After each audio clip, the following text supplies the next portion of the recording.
प्यारे बच्चों, आज हम एस्टर के बारे में बताएंगे।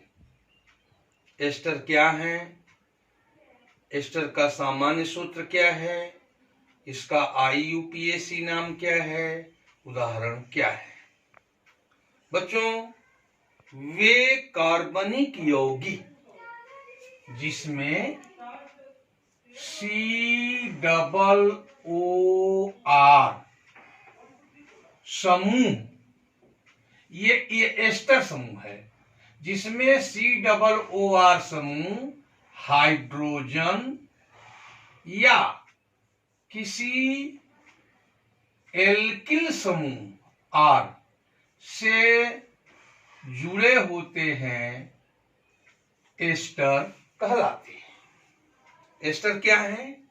वे कार्बनिक यौगिक जिसमें एस्टर समूह यानी COOR समूह हाइड्रोजन या एल्किल समूह से जुड़े होते हैं, एस्टर कहलाते हैं।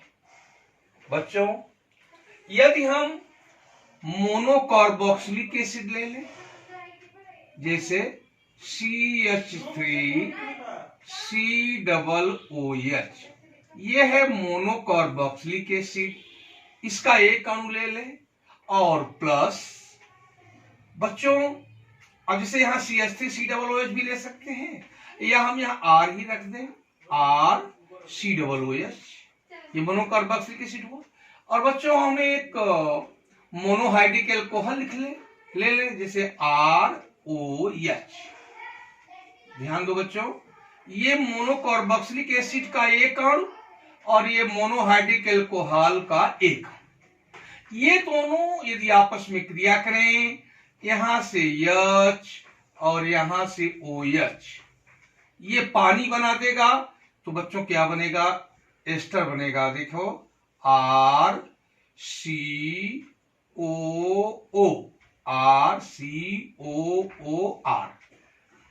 प्लस OH और H2O। तो बच्चों ये एस्टर बनके तैयार हुआ। तो एस्टर बनने की क्रिया को एस्टरीकरण कहते हैं, एस्टेरिफिकेशन कहते हैं। एस्टर कैसे बनेगा? जब मोनोकार्बोक्सिलिक एसिड का 1 मॉलिक्यूल, एक अणु, मोनोहाइड्रिक एल्कोहल के एक अणु से क्रिया करता है, तब एस्टर का एक अणु और जल का एक अणु बनता है। एस्टर का सामान्य सूत्र क्या है? RCOOR। बच्चों, ये R एल्किल है, ये R एल्किल है, ये R और ये R है तो ये R डैश भी हो सकता है। यानी ये मान लो मेथिल है तो ये एथिल भी हो सकता है, मेथिल तो हो ही सकता है। यानी ये भी हम लिख सकते हैं, एस्टर का सामान्य सूत्र क्या है? RCOOR dash. तो एस्टर का सामान्य सूत्र है, general formula of ester, RCOOR या RCOOR डैश। बच्चों, एस्टर बनने की क्रिया को एस्टरीकरण कहते हैं, एस्टेरिफिकेशन कहते हैं। तो यहां इस रिएक्शन में एस्टेरिफिकेशन हो रहा है, ये एस्टर का निर्माण हो रहा है। अब आओ बच्चों देखें, ये जो एस्टर होता है इसका IUPAC नाम क्या है? तो बच्चों याद रखना, एस्टर का IUPAC नाम है एल्केनोएट।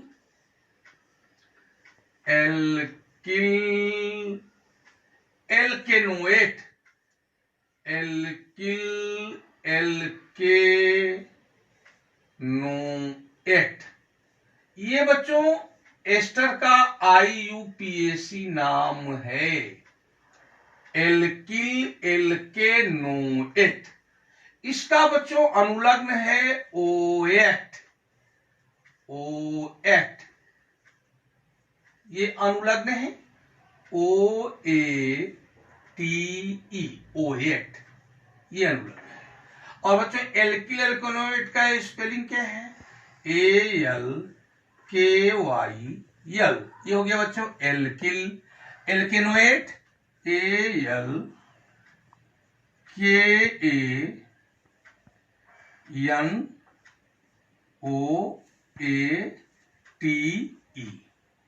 Alkyl एल्केनोइड, alkyl एल्केनोइड।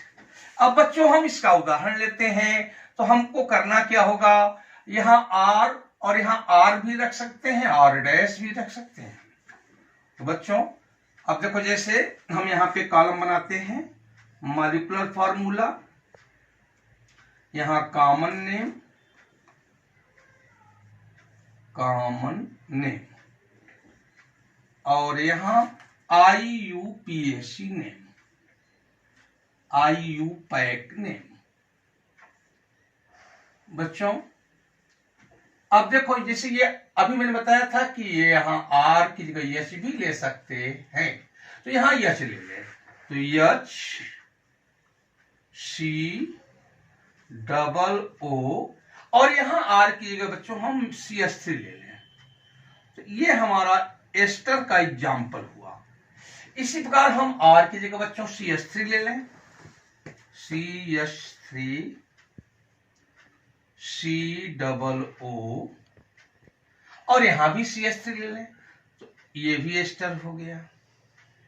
इसी प्रकार बच्चों हम R की जगह यदि मान लो CH3 ही लेते हैं, CH3 और COO, बच्चों यहां पे हम R की जगह C2H5 ले लें, C2H5, तो ये भी एस्टर हुआ। ये डिफरेंट एल्किल ग्रुप है। यदि मैं यहां चाहूं बच्चों तो C2H5 ले लूं, C2H5, और यहां COO, यहां CH3 ही ले लूं, ये भी डिफरेंट है। तो बच्चों ये सभी जो है हमारे एस्टर के उदाहरण है, एग्जाम्पल है। अब बच्चों जैसे इसका ये HCOO CH3 का कॉमन नेम की बात करें, तो इसका कॉमन नेम क्या होगा? तो बच्चों इसका नाम लेंगे मेथिल, और ये फार्मिक एसिड से बना है। बच्चों भाई फार्मिक एसिड का फार्मूला होता है HCOOH, इसका नाम साधारण नाम है फार्मिक एसिड। तो यहां H हटा करके यदि हम CH3 बैठाते हैं, तो बच्चों इसका साधारण नाम होता है मेथिल फार्मेट। जो फार्मिक एसिड में इक एसिड लगा है, उसको हटाकर एट जोड़ देते हैं साधारण नाम में, तो नाम हुआ साधारण methyl format. Methyl format, this is the common name, trivial name.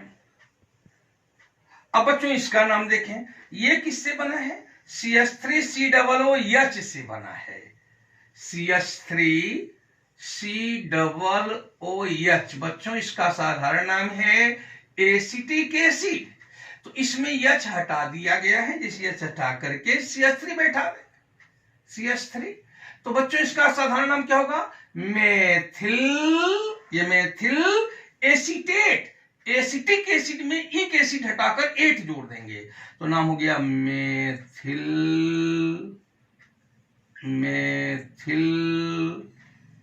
Acetate. ये साधारण नाम है मेथिल एसीटेट, ये एस्टर है। बच्चों इसमें देखो CH3COOH, यहाँ ये भी एसिटिक एसिड से बना है, जिसे ये एसिटिक एसिड है, इसमें H हटाकर C2H5 कर दिया जाए, तो C2H5 का नाम बच्चों एथिल है, तो इसका नाम हो गया एथिल एसीटेट, एथिल एसीटेट, साधारण नाम हो गया। अब बच्चों ये जो C2H5COOH, C2H5COOH, बच्चों इसका नाम क्या है? प्रोपियानिक एसिड।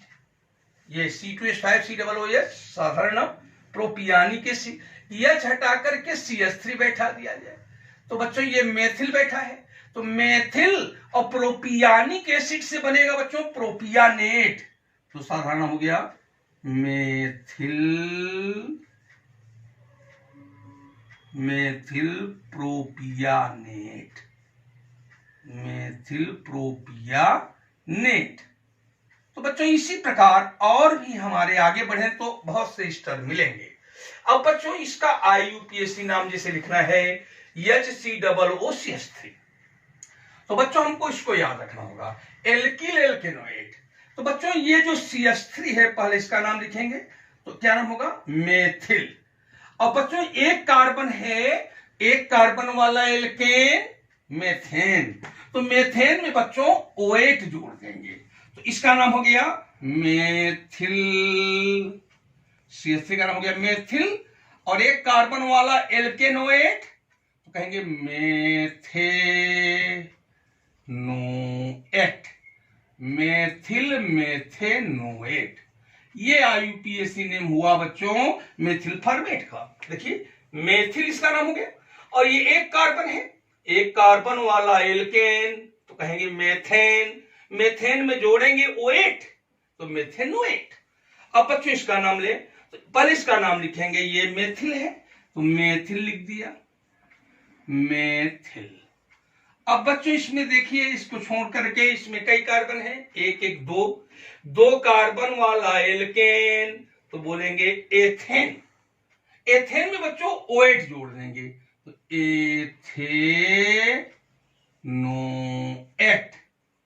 Ethanoate, methyl ethanoate. अब बच्चों इसका नाम रखें IUPAC नेम। बच्चों पहले इसका नाम रखेंगे C2H5 का। C2H5 का नाम आप जानते हो एथिल है, एथिल। अब बच्चों आगे बढ़े, देखें एथिल हो गया।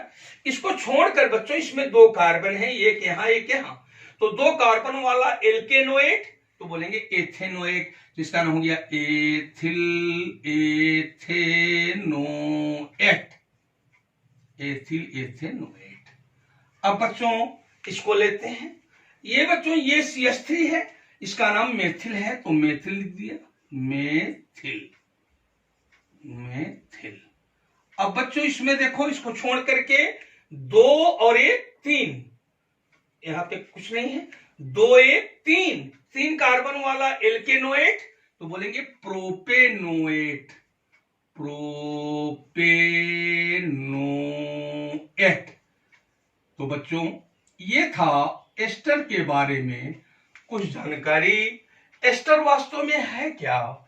ये मोनोकार्बोक्सिलिक अम्ल का डेरिवेटिव है, व्युत्पन्न है।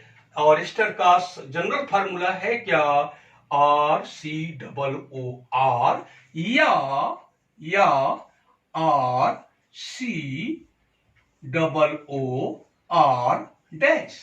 बच्चों इसको ऐसे फैला कर लिख सकते हैं, RCOOR।